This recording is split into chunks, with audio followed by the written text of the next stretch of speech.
నమస్కారం సుబ్బారావు గారు. నమస్తే అండి. పిల్లల్లో ఫోకస్ తగ్గడానికి అంటే దేని మీద ఇంట్రెస్ట్ చూపించలేరు, ఫోకస్డ్గా ఉండరు.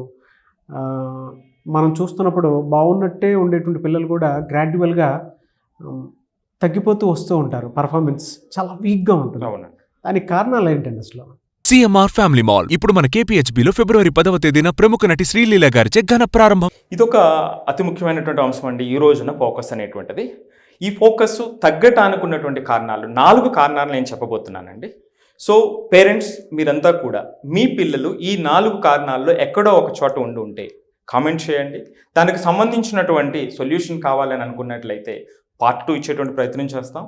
అదేవిధంగా మీరు వచ్చి ఇక్కడికి వచ్చి అపాయింట్మెంట్ తీసుకుని దానికి సంబంధించినటువంటి కౌన్సిలింగ్ కావాలి అనుకున్నట్లయితే, దానికి సంబంధించిన సలహా కావాలనుకున్నట్లయితే మీరు తప్పనిసరిగా ఇక్కడికి రావచ్చు. సో అందులో మొదటిది సైకలాజికల్ ఫ్యాక్టర్స్ అండి. సైకలాజికల్ ఫ్యాక్టర్స్లో మొట్టమొదటిది యాంగ్జైటీ. ఆ యాంగ్జైటీ ఎందుకు వస్తుంది? కొంతమంది పిల్లల్ని చూస్తే మ్యాథ్స్ బుక్స్ తీసేటప్పటికి యాంగ్జైటీ వస్తుంది, సాడ్నెస్ వస్తుంది. కొంతమంది బోర్డు చూసేటప్పటికి యాంగ్జైటీ వస్తుంది. కొంతమందికి ఒక టీచర్ని చూసేటప్పటికి యాంగ్జైటీ వస్తుంది. కొంతమందిని పేరెంట్ చూసేటప్పటికి యాంగ్జైటీ వస్తుంది. దీనికి ఏ కారణం అయి ఉండొచ్చు ఖచ్చితంగా వాళ్ళతో లేదా ఆ సబ్జెక్ట్తో లేదా ఆ క్లాస్తో వాళ్ళకు ఉన్నటువంటి సంబంధమే కదా. అవును. సో అది కొంతకాలం క్రితం రకరకాలుగా ప్రవర్తించినప్పుడు ఈ మెంటల్గా వాళ్ళ మీద పడినటువంటి ఒక ముద్ర, అది మంచిది కావచ్చు, చెడ్డది కావచ్చు.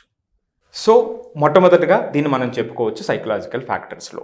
ఇక రెండో విషయానికి వచ్చేటప్పటికి డిప్రెషన్ ఎప్పుడు వస్తుంది? డిప్రెషన్ రావడానికి కూడా అనేక రకాలైనటువంటి కారణాలు. అందులో మొట్టమొదటిది పేరెంటల్ ఎక్స్పెక్టేషన్స్ హై ఉండేటప్పుడు, పిల్లవాడు రీచ్ కాలేనప్పుడు, లేదా స్టూడెంట్ యొక్క ఎక్స్పెక్టేషన్స్ ఎక్కువ ఉండి కంటిన్యూస్గా వెళ్తున్నప్పటికీ అతనికి సపోర్ట్ అందక ఆ గమ్యాన్ని చేరుకోలేనప్పుడు డిప్రెషన్ వచ్చేటువంటి అవకాశం ఉంది. సో ఈ విధంగా ఏమిటి దానికి రూట్ కాజ్ అనేటువంటిది మనం తెలుసుకోవాల్సినటువంటి అవసరం ఉంది. అట్లాగే మూడవది ADHD. ఇది స్వతహాగా కొంతమంది పిల్లలకి, కొంతమంది యాక్టివ్గా ఉంటారు, కొంతమంది హైపర్ యాక్టివ్గా ఉంటారు, లేదా కొంతమంది చాలా డిప్రెషన్తో ఉంటారు. సో ఇది ఏమైనప్పటికీ ఓవరాల్గా మనకి కొంత ప్రభావం చూపినప్పటికీ కూడా దాన్ని కూడా మనం అధిగమించవచ్చు. ఇది మొదటిదైతే సైకలాజికల్ ఫ్యాక్టర్ అయితే. రెండోది వచ్చేటప్పటికి సోషల్ ఫ్యాక్టర్స్. సోషల్ ఫ్యాక్టర్స్లో మొట్టమొదటిది పీర్ గ్రూప్, వాళ్ళు సహచరులు. ఈరోజు మనం చూస్తేనండి పిల్లలు మాట్లాడుకునేటప్పుడు ఏం మాట్లాడుకుంటున్నారు? మీ చిన్నప్పుడు లేదా మీరు చదువుకునేటప్పుడు చిరంజీవి గురించో లేదా వేరే సినిమాల గురించి మాట్లాడుకునేటువంటి వారు, మధ్యలో చదువు గురించి కూడా మాట్లాడుకునేవారు. కానీ ఈ రోజు మనం చూస్తే వీడియో గేమ్స్ గురించో, లేకపోతే రీల్ గురించో, లేకపోతే ఫేస్బుక్లో ఇంకొక దాని గురించో మాట్లాడుతున్నాను తప్ప ప్రభావం అంతా కూడా ఎడ్యుకేషనల్ ఆస్పెక్ట్లో ఒక ఇద్దరు విద్యార్థులు కూర్చుని అరే నేను ఇది చదివాను లేదా ఇది చదవలేదు, ఇది అర్థమైంది, ఇది అర్థం కాలేదు అనేటువంటి సందర్భం చూద్దాము అంటే చాలా కష్టతరం అయిపోతుంది. సో ఆ సందర్భంలో ఆ పీర్ గ్రూప్ ఇన్ఫ్లుయెన్స్ ఎట్లా ఉంది, సో ఏ అంశాలు వాళ్ళ మీద ప్రభావం చూపుతున్నాయి అనేటువంటిది మరొక కారణం అయితే. ఇక రెండవది సోషల్ మీడియా. ఇంకా దీని గురించి మనం చెప్పవలసినటువంటి అవసరం లేదు, అందరికీ తెలిసినటువంటిది. ఇక మూడవది ఫోకస్ తగ్గటానికి ఇక్కడ ఉన్నటువంటి ఈ ఫ్యాక్టర్స్లో మూడవది ఏమిటంటే బులియింగ్. అంటే ఎవరైనా ఆ పిల్లల మధ్య కొంచెం గొడవ అవ్వటం, లేకపోతే ఒకడు భయపెట్టడం అనేటువంటి కొన్ని కారణాల వల్ల కూడా, సో ఆ భయం వాళ్ళ యొక్క మనసులో ఉండటం వల్ల కూడా ఫోకస్ అనేటువంటి రెడ్యూస్ అవ్వటానికి అవకాశం ఉన్నటువంటి ఒక ఫ్యాక్టర్. ఇక మూడవ దానికి వచ్చేటప్పటికి ఎమోషనల్ ఫ్యాక్టర్స్ అండి. ఎమోషనల్ ఫ్యాక్టర్స్లో మొట్టమొదటిది రిలేషన్షిప్. మీకు ఒక బాధాకరమైనటువంటి విషయం చెప్తాను. మేబీ 12 సంవత్సరాల క్రితం అనుకుంటా, ఒక స్టూడెంట్ ఎప్పుడు కంటిన్యూస్గా చక్కగా చదువుతున్నటువంటి పిల్లవాడు సడన్గా డ్రాప్ అయిపోయింది. అతని గ్రేడ్స్ కానీ, లేకపోతే అతను పిల్లలతో ఉన్నటువంటి సహచర విద్యార్థులతో ఉన్నటువంటి సంబంధం కానీ చాలా డ్రాప్ అయిపోయింది. అందరూ కూడా అతను నిందించడం, చదవట్లేదు, ఈ మధ్య వీడికి మనసు మారిపోయింది, లేకపోతే సరైనటువంటి శ్రద్ధ చూపట్లేదు అనేటువంటి సందర్భంలో ఒక్కసారి మనం మాట్లాడదాము బాబుతో అని ఒకసారి పర్సనల్గా పిలిచి మాట్లాడినప్పుడు ఒక దారుణమైనటువంటి విషయం మనకి బహిర్గతమైంది. ఏమిటంటే అతనికి 3 సిస్టర్స్ అండి, 3 సిస్టర్స్. సో ఈ 3 సిస్టర్స్ అయితే వాళ్ళ తండ్రి బాగా తాగేసి రావటం ఇంటికి, అతను వదిలేసి వెళ్ళిపోయాడు. ఒకతే ఆమె తల్లి, ఆ తల్లి మాత్రమే మొత్తం కుటుంబాన్ని అంతా సాకవలసినటువంటి పరిస్థితి. మరి అలాంటి సందర్భంలో అబ్బాయి ఫోకస్ లేకపోవడం లేదా డిప్రెషన్కి అవ్వడం అనేది చాలా సహజమైనటువంటి సందర్భం. న్యాచురల్ థింగ్ అన్నది. రైట్. సో అలాంటప్పుడు మనం ఒక సపోర్ట్, మనం ఎంతో చేయవలసిన అవసరం లేదు, కొన్ని మాటలు స్వాంతాన్ని కలిగిస్తాయి. సో ఇలాగా ఈ రోజు పరిస్థితి చూస్తే, నేను ఇప్పుడు చెప్తున్నది 12 సంవత్సరాల క్రితం, కానీ ఈ రోజున మనం పరిస్థితి చూస్తే మనం పెద్ద సిటీస్లో హైదరాబాద్ కానివ్వండి, బెంగళూరులో కానివ్వండి, చాలా ఎక్కువగా తల్లిదండ్రుల మధ్య ఉన్నటువంటి అంటే వాళ్ళ మధ్య ఉన్నటువంటి గొడవలు అతి ముఖ్యమైనటువంటి ప్రభావాన్ని చూపుతున్నాయి. చాలా వ్యాలిడ్ రీజన్ అండి మీరు చెప్పింది. పిల్లలకి చదువుకోవాలి అనేటువంటి కాంక్ష ఉండేటువంటి పిల్లలు చాలా బాగుంటారు. అంటే వాళ్ళ పర్ఫార్మెన్స్ స్కూల్లో కానివ్వండి, కాలేజీలో కానివ్వండి ది బెస్ట్ ఉంటాయి. పేరెంట్స్ వాళ్ళ ఈగోకి వెళ్ళిపోయి పిల్లల మీద గొడవ పడటం వల్ల పాపం పిల్లవాడు నోరు తీరి చెప్పుకోలేడు, కానీ ఎంత డిప్రెషన్కి వెళ్ళిపోతాడంటే, ఎంత స్ట్రెస్కి గురవుతాడంటే, రేపు ఎగ్జామ్ ఉందనంటే వీళ్ళు గొడవ పడుతూ కూర్చుండిపోతారు వీళ్ళ ఈగోస్ కోసం అని చెప్పేసి. రేపు ఎగ్జామ్ ఉంది చదువుకోవాలని చెప్పేసి వీళ్ళంటే వాళ్ళు చదువుకోరా, నేను ఎవరు డిస్టర్బ్ చేస్తున్నారు. Correct, exactly. రొటీన్ గా జరిగేటువంటివి కొన్ని ఇళ్లలో ఎంత హార్ష్గా ఉంటుందంటే వాళ్ళకి పాపం చెప్పుకోలేరు. ఏం చేస్తారు?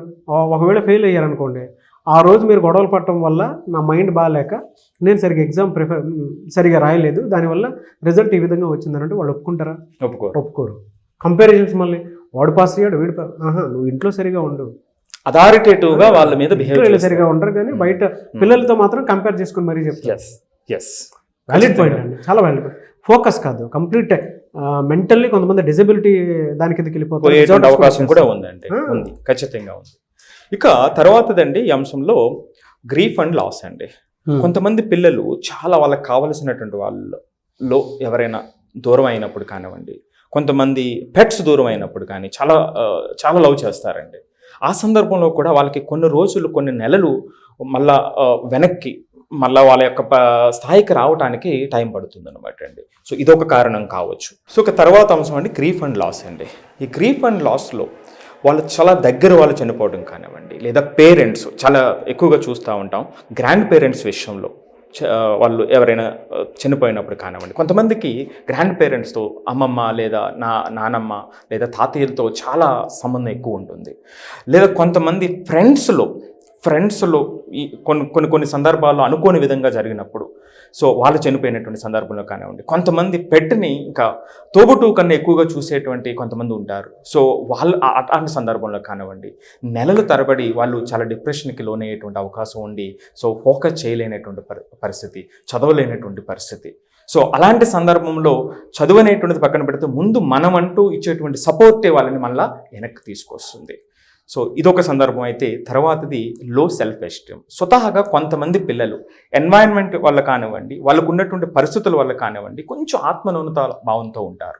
అలాంటి సందర్భంలో వేరే వాళ్ళతో కంపారిజన్ చేయటం వల్ల కానీ, లేదా కొన్ని సందర్భాల్లో వేరే వాళ్ళలాగా వీళ్ళు చేయలేనటువంటి సందర్భంలో అది మరింత ఎక్కువయ్యి వాళ్ళకి కొంచెం ఇబ్బంది కలిగేటువంటి పరిస్థితి ఉంటుంది. సో ఈ కారణాలు ఎమోషనల్ ఫ్యాక్టర్ చూస్తే, ఇక ఎక్స్టర్నల్ ఫ్యాక్టర్స్కి వచ్చేటప్పటికండి ఎన్వైరన్మెంటల్ డిజార్డర్స్. ఇక్కడ కూడా మీకు ఒక వాస్తవిక సంబంధమైనటువంటి ఒక ఎగ్జాంపుల్, నా కేస్ స్టడీ ఒకటి చెప్తాను. ఇది కూడా 12 సంవత్సరాల క్రితము. ఒక అమ్మాయి మన క్లాసులో ఇప్పుడు బాగా చదివేటువంటి అమ్మాయి గ్రేడ్స్ మరలా డౌన్ అయిపోతూ ఉన్నాయి, కాన్సన్ట్రేట్ చేయలేకపోతున్నటువంటి పరిస్థితి. ఏంటి అనేటువంటిది మరలా స్వతహాగా వాళ్ళని మనం ఎప్పుడైతే గౌరవిస్తామో, వాళ్ళని యాక్సెప్ట్ చేస్తామో, సో ఆటోమేటిక్గా మనం అప్రోచ్ కానీ మనం చూసే విధానం కానీ మారిపోతుందండి. ఆ సమస్యకి మూలం చూస్తాం తప్ప సమస్యని చూడం. సో ఆ సందర్భంలో ఆ అమ్మాయి విషయంలో ఏమైందంటే, ఆ అమ్మాయికి 2 సిస్టర్స్, ఆ అమ్మాయి ఇంకొక చెల్లి ఉంది. వాళ్ళిద్దరు పేరెంట్స్ చాలా ఎడ్యుకేటెడ్ పేరెంట్స్. వాళ్ళిద్దరూ ఎడ్యుకేటెడ్ పేరెంట్స్. ఈ అమ్మాయి 12th ఉంది, అంటే సుమారుగా 12-17 సంవత్సరాల అమ్మాయి. బాబు లేడని, బాబు పుట్టాడు అప్పుడు వాళ్ళకి. సో ఆ బాబుని చూడవలసినటువంటి బాధ్యత ఈ పెద్ద అమ్మాయి, అంటే అక్కే అమ్మాయి అయినటువంటి పరిస్థితి అయిపోయింది. సో ఏమిటిది అన్నప్పుడు ఆ పేరెంట్స్ బాబు లేడు అని అన్ని సంవత్సరాల తర్వాత వాళ్ళు ఇది చేయటము, ఈ పాప ఆ బాబుతో ఆడుకోవటం, లేకపోతే ఆ బాబుని చూడవలసినటువంటి అవసరం రావటం, నెలల బేబీ అనేటప్పుడు చాలా జాగ్రత్తగా చూడవలసినటువంటి, పాపం వాళ్ళు ఏదో పనుల్లో ఉన్నారు. సో ఇది ఒక కారణం. సో ఇట్లా మనం ఒక టీచర్గా చూసినప్పుడు లేదా పేరెంట్గా చూసినప్పుడు కొన్ని విషయాల్లో లోతుగా మనం ఆలోచించినప్పుడు మాత్రమే దానికి సంబంధించినటువంటి మూలం దొరుకుతుంది. మూలం దొరికినప్పుడు మాత్రమే మనకి ఆ యొక్క సొల్యూషన్కి మనకి అవకాశం వస్తుంది. సో ఇక తర్వాత విషయంకి వచ్చేటప్పటికండి మరింత ముఖ్యమైనటువంటి విషయం ఇది టెక్నాలజీ ఓవర్లోడ్. మీ పిల్లలకి చుట్టుపక్కల ఇటు పక్కన ట్యాబ్ కనిపిస్తుంది, అటు పక్కన సెల్ ఫోన్ కనిపిస్తుంది, ఇంకొక పక్కన టీవీ కనిపిస్తుంది, ఇంకొక పక్కన వేరేది కనిపిస్తుంది. సో మరి ఈ చుట్టుపక్కల అన్నీ కూడా ఇంత టెంప్ట్ చేస్తున్నప్పుడు స్టూడెంట్ని వాడు ఎలా ఫోకస్ చేయగలుగుతాడు? సో ఫోకస్ చేయాలంటే మైండ్ పెట్టాలి, అదొక కొంచెం కష్టతరమైనటువంటి పని. సో దాన్ని అధిగమించి ఉండాలి అంటే పక్కన ఈ వస్తువులు ఉండేటప్పుడు ఆటోమేటిక్గా వాళ్ళు మైండ్ షిఫ్ట్ అవుతుంది. సో వాళ్ళు చదువుకునేటువంటి ఏరియాలో ఎక్కడైతే చదువుతున్నాడో ఆ చదువుకునేటువంటి ఏరియాలో ఇవి ఏమాత్రం దగ్గర ఉండకూడదు. సో ఆన్లైన్లో చదువుకుంటున్నాడు అనేటువంటి దానికి మరొక ఉదాహరణ చెప్పచ్చు. సో ఆన్లైన్లో చదువుకోవటం వేరు, తెలుసుకోవటం వేరు, తెలిసిన తర్వాత ప్రాక్టీస్ చేయటం వేరు. ఆ ప్రాక్టీస్ చేసేటువంటి సందర్భంలో ఇవేవి వాళ్ళ దగ్గర ఉండవలసినటువంటి అవసరం లేదు. ఏ పేరెంట్ కూడా దీన్ని యాక్సెప్ట్ చేయవలసినటువంటి అవసరం కూడా లేదు. సో ముందు నేర్చుకునేటువంటి టైం ఒకటి, ప్రాక్టీస్ చేసేటువంటి టైం ఒకటి. ఈ టెక్నాలజీ ఓవర్లోడ్ అనేటువంటిది చాలా జాగ్రత్తగా మనం తీసుకోవాల్సింది, మన చేతుల్లో ఉన్నటువంటి పని. ఇది ఇర్రెస్పెక్ట్ ఆఫ్ వాళ్ళకి సంబంధించినటువంటి దాని కాకుండా ప్రతి ఒక్కరూ తీసుకోవాల్సింది. ఇక అతి ముఖ్యమైనటువంటి విషయం ఈ రోజున మీరు పిల్లల్ని చూస్తే చాలామంది పిల్లలు 12, 1 గంట, 2 గంటల వరకు పడుకునేటువంటి పరిస్థితి. ఏమిటి అంటే కొంతమంది పేరెంట్స్, నేను చాలామంది పేరెంట్స్తో కూడా మాట్లాడినప్పుడు మా వాడు బాగా చదువుతున్నాడని, నైట్ వరకు చదువుతున్నాడని గర్వంగా చెప్తున్నారు. అలాంటి పేరెంట్స్కి నేను వేసేటువంటి ఒక క్వశ్చన్, సార్ మీ అబ్బాయి ఎన్ని గంటలకు స్టార్ట్ చేస్తున్నాడు? ఈవినింగ్ చదవటం ఎన్ని గంటలకు స్టార్ట్ చేస్తున్నాడు? మీరు నమ్మరు, 80% 90% పేరెంట్స్ వాడు 11ంటికి మొదలు పెడతాడు. మరి 11ంటి వరకు ఏం చేస్తాడు? 11ంటికి మొదలుపెట్టి 3 వరకు చేస్తాడు. మరి అది ఎంతవరకు ప్రొడక్ట్? నెక్స్ట్ డే ఎఫెక్ట్ కాదంటారా? సో ఈ విధంగా ఈ 4 factors, psychological, social factors, emotional, external factors, ఇవి 4 మనం అడ్రస్ చేయవలసినటువంటి అవసరం ఉంది. సో సార్ మా అబ్బాయికి అన్నీ కరెక్ట్గానే ఉన్నాయి, అయినప్పటికీ వాడు కాన్సన్ట్రేట్ చేయటం లేదు అని ఎవరైనా అంటే రైట్. సో అక్కడ ఉన్నటువంటి లోపం ఏమిటంటే పవర్ ఆఫ్ ఆ ఎఫెక్టివ్నెస్. సో లేదా దానికి ఉన్నటువంటి ఏదైతే ఆ ప్రయోజనం ఏదైతే ఉంటుందో వాళ్ళు చదివేటువంటి దాంట్లో ఆ ప్రయోజనం వాళ్ళు గుర్తించలేకపోవడం అనేటువంటిది ఒకటి. సో ఇక్కడ ఒక మంచి ఎగ్జాంపుల్తో నేను దీన్ని పూర్తి చేస్తానండి. ఒక ప్రీమెచ్యూర్ బేబీ అండి, 2 కేజీలు పుట్టిందండి ఆ బేబీ. 4 సంవత్సరాల వరకు చక్కగా పెరిగింది. 4 సంవత్సరాల తర్వాత, 4వ సంవత్సరం తర్వాత దురదృష్టవశాత్తు డబల్ నిమోనియా, సివియర్ ఫీవర్ వచ్చి ప్యారలైజ్డ్ అయిపోయిందండి. డాక్టర్ చెప్పారు అతి కష్టం ఈ అమ్మాయి నడవటం అని. అలాంటి అమ్మాయి 4వ ఏట నుంచి 12వ ఏట వరకు, 12వ సంవత్సరం వరకు కూడా అలా కొంచెం అలా నడవటం ప్రాక్టీస్ చేస్తూ 12వ సంవత్సరం వచ్చేటప్పటికి చక్కగా నడవటం నేర్చుకుందండి. నడవటం వచ్చిన మరుక్షణం అంటే 8 సంవత్సరాలు ఇది చూడండి. ఈ 8 సంవత్సరాల తర్వాత నడవటం వచ్చిన తర్వాత బాస్కెట్బాల్ కోర్టుకి వెళ్ళటం మొదలుపెట్టింది, ఆడటం మొదలుపెట్టింది.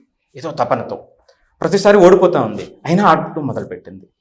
ఈ అమ్మాయి ఈ జర్నీ, ఆ రిలెంట్లెస్ జర్నీ ఏదైతే ఉందో ఈ అమ్మాయి కొన్ని సంవత్సరాల తర్వాత the fastest women in 1960s అని అమెరికాకు సంబంధించినటువంటి ఒక ఆవిడండి ఈవిడ.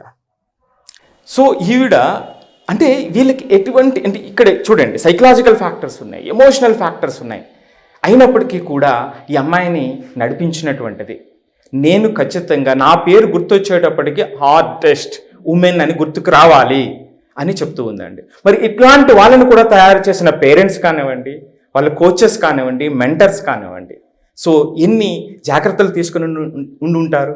సో ఏవైనా కానివ్వండి సమస్యలు, వాళ్ళని మనం సరి చేయొచ్చు, మన యొక్క మాటలతో మనం నెక్స్ట్ స్థాయికి వాళ్ళని తీసుకెళ్ళచ్చు. ఎలా సార్ అంటే మిమ్మల్ని ఇప్పుడు ఫోకస్ తగ్గిపోవడానికి ఎన్ని కారణాలు చెప్పారు, సొల్యూషన్ ఏంటి సార్ అసలు దీనికి? ఈ సొల్యూషన్ అంటే అండి, వాళ్ళు ఎవరైనా సో మనం పిల్లల్ని తీసుకొచ్చినప్పుడు వాళ్ళని చక్కగా అనలైజ్ చేస్తే, ఇప్పుడు మనం మాట్లాడుకున్న పాయింట్స్ అన్నీ కూడా ఒక జనరిక్ స్టేట్మెంట్ ఇవ్వకూడదు. సో ఈ అంశాల్లో మనం అనలైజ్ చేసిన తర్వాత ఆ సమస్యకు సంబంధించి ఏమి ఇవ్వాల్సినటువంటి అవసరం ఉంది అనేటప్పుడు మనం చేయడానికి అవకాశం ఉంటుంది. సో వాళ్ళ అపాయింట్మెంట్ తీసుకుని మన దగ్గరికి వస్తే మనం చక్కగా వాళ్ళకి మంచి అవకాశాన్ని ఇచ్చిన వాళ్ళం అవుతాం. ఒకవేళ ఇక్కడి వరకు రాలేనటువంటి పేరెంట్స్ ఎవరైనా ఉండి సో దీనికి సమాధానాలు ఏమిటి, సొల్యూషన్స్ ఏమిటి, పార్ట్ 2 ఇవ్వాలి అని అనుకున్నప్పుడు మీరు కామెంట్ బాక్స్లో కామెంట్ చేస్తే పార్ట్ 2లో దీనికి సొల్యూషన్ ఎలా అప్రోచ్ అవ్వాలనేటువంటి దాన్ని ఇచ్చేటువంటి ప్రయత్నం చేద్దాం. సో అపాయింట్మెంట్ దాకా రాలేను అనుకున్నటువంటి వాళ్ళు మా పిల్లల్లో మీరు చెప్పినటువంటి 4 కారణాల్లో ఒక కారణం ఉంది అని మీకు కనుక అనిపిస్తే ఇబ్బంది పడుతూ ఉంటే డైరెక్ట్ అపాయింట్మెంట్ కావాలి అనుకుంటే సుబ్బారావు గారిది మీరు స్క్రీన్ మీద కాంటాక్ట్ నెంబర్ కనిపిస్తుంది, దాన్ని మీరు కాల్ ఆర్ మెసేజ్ వాట్సాప్ చేసి వెంటనే అపాయింట్మెంట్ తీసుకోవచ్చు. ఒకవేళ సొల్యూషన్ రూపంలో ఏదైనా వీడియో కావాలి అనుకున్నటువంటి వాళ్ళు ఎవరైతే ఉంటారో సో ప్రతి పేరెంట్ ప్రతి పిల్లాడు వీడియోస్ చూసిన తర్వాత లేదా ప్రతి టీచర్ వీడియో చూసిన తర్వాత కింద కామెంట్ బాక్స్లో పోస్ట్ చేయండి. మీరు చెప్పిన కారణాలన్నీ కరెక్టే, ఈ కారణాల వల్లే పిల్లల్లో ఫోకస్ తగ్గుతుంది కాబట్టి దయచేసి పార్ట్ 2 కావాలి మీ దాకా రీచ్ అవ్వలేము అనుకుంటే కూడా ఆ విధంగా సరే మీరు డెఫినెట్గా అప్రోచ్ అవ్వచ్చు. అండ్ మీకు కావాల్సిన టాపిక్స్ కింద కామెంట్ బాక్స్లో పోస్ట్ చేసినా నేను సుబ్బారావు గారు వాటి మీద వీడియోస్ చేయడం జరుగుతుంది. ఈ వీడియో లైక్ చేయండి, షేర్ మాత్రం తప్పకుండా చేయండి. ఇలాంటి మరిన్ని వీడియోస్ కోసం మా ఛానల్ ఫాలో అవ్వండి. థ్యాంక్ యూ అండి, thank you so much Subbarao గారు, వెరీ గుడ్ అనాలిసిస్ అండి.